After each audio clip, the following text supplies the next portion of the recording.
Well, every year we make resolutions, but we fail to follow because we are humans, we get tempted. Well, this year, in case one of your resolutions is to adopt a plant-based diet, you're at the right place. Hi guys, it's me, the Bombay chef Varun Inamdar, and welcome to Get Curried. Well, today's recipe is a very yummy plant-based mutton keema paratha. Let's begin.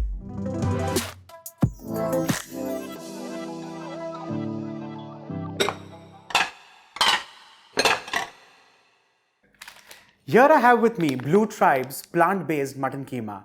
Now you can enjoy the goodness and the amazing taste of this mutton keema without feeling guilty, and too in a totally planet-friendly way. But before jumping in straight to the recipe, it's important to remove this packet from the deep freezer and keep it in the refrigerator for at least 45 minutes to an hour so that this meat completely thaws down. Very important. I'm going to divide this recipe into three parts. The first one is getting the dough right, or getting the texture, consistency of the dough correct. The second one is making the mixture of mutton keema, of course, plant-based mutton keema. And the third one is shaping the paratha and pan frying. Let's move into the first step, which is adding salt into whole wheat flour. Into this, I'm going to add in some vegetable oil. And before I begin mixing, I'm also going to add in cold water. Do not get tempted to add in all the water at one go. You'll end up with a sticky dough. Let's start bringing all of this together.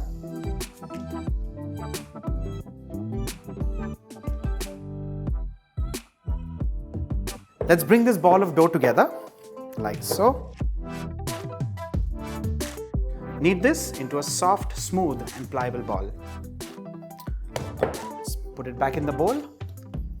Add in just a little oil, just a few drops. Need to cover this with a wet muslin cloth and keep this aside for 15 minutes. In the interim, let's start making the plant-based mutton keema by Blue Tribe.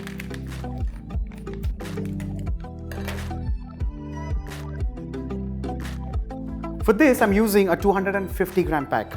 You'd be wondering, why am I suddenly shifting to a plant-based meat? It's never too late to do something good, isn't it? Well, this is 100% plant-based. It has zero cholesterol, it's high in protein, and it's also planet-friendly. It's a win-win for us and the planet both because, yes, it's planet-friendly and it also tastes amazing. Let's move on to the next step, and that is adding salt.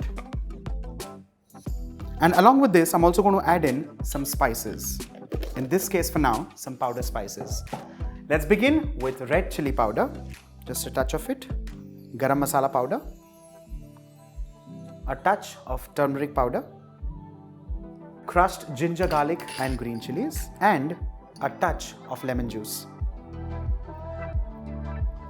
Well, again, not too much, like I said, just a touch. Let's mix all this well and allow this to marinate for 10 minutes, and in that interim, we'll cut some more ingredients.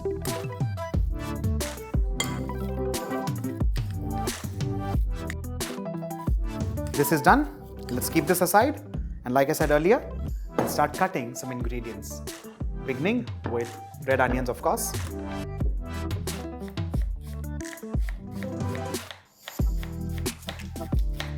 Onions are finely chopped and ready. Let's move on to finally also cutting some fresh coriander leaves. Next, let's move on to some fresh dill leaves, which are washed and dried and kept right here. Chop these also nice and fine. Let's add these chopped ingredients into the keema, which is getting marinated, beginning with chopped red onions, moving on to fresh coriander leaves, and finally dill leaves. Well, in case you're not fond of the flavor of dill, by all means you can add fenugreek if you're fond of, or even finely chopped mint leaves. Let's mix all this well. And with this, your filling or stuffing is done and ready. Let's move on to the next component, and that is getting the shape of the paratha right. Let's take the wheat flour dough on the worktop and knead it one more time.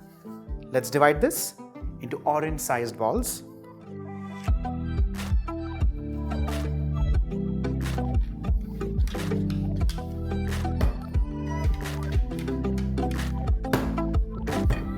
Let's begin on the worktop with a little bit of flour. This is whole wheat flour again. Tap this like so. Just roll this lightly Of course, we're not looking at making a chapati at this stage. Once you achieve a nice thick disc like so, I'm going to pinch the sides and make this look like a bowl.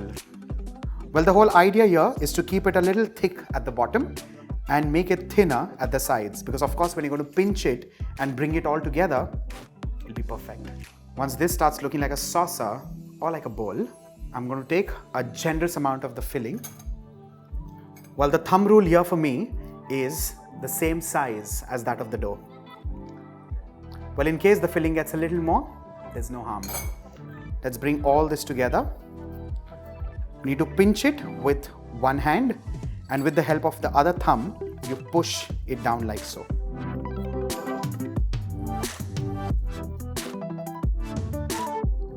Bring it all together. Pinch this like a large momo and dab this in some more flour. Well, the sealed side now goes at the bottom, and you press it like so with the tip of your fingers. A little flour to ensure it does not stick on the worktop.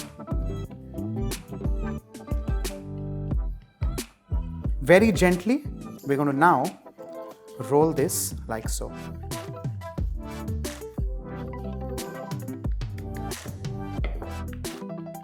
Well, even if a little keema punctures and comes outside, it's absolutely fine, because eventually when it gets cooked, it's all going to get sealed.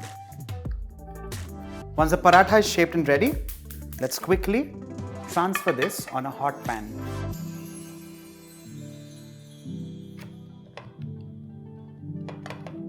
Allow this to dry bake or dry roast on both sides. It'll take roughly 45 seconds to a minute on each side on medium to high flame. Let's give this paratha a flip. And once this is done, I'm going to add in a tablespoon of vegetable oil. Let's smear this on the entire surface of the paratha. And then we can again flip this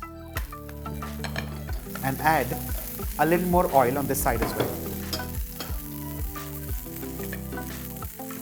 Allow this to now get these wonderful golden brown spots on both the sides. We can keep flipping this twice, thrice over.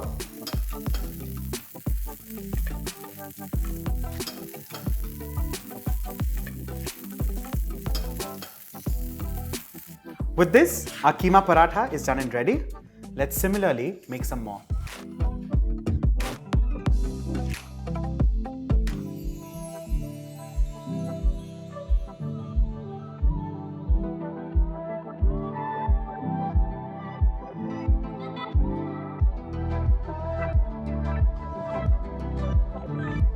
With this, our hot and flavoursome keema paratha is done and ready.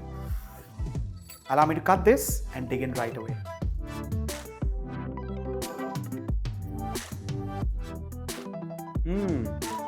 This is so amazing. It just tastes like real meat. In fact, I did not even realize that I have not used real meat.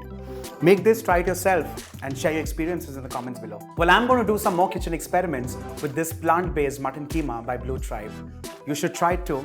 Bye for now.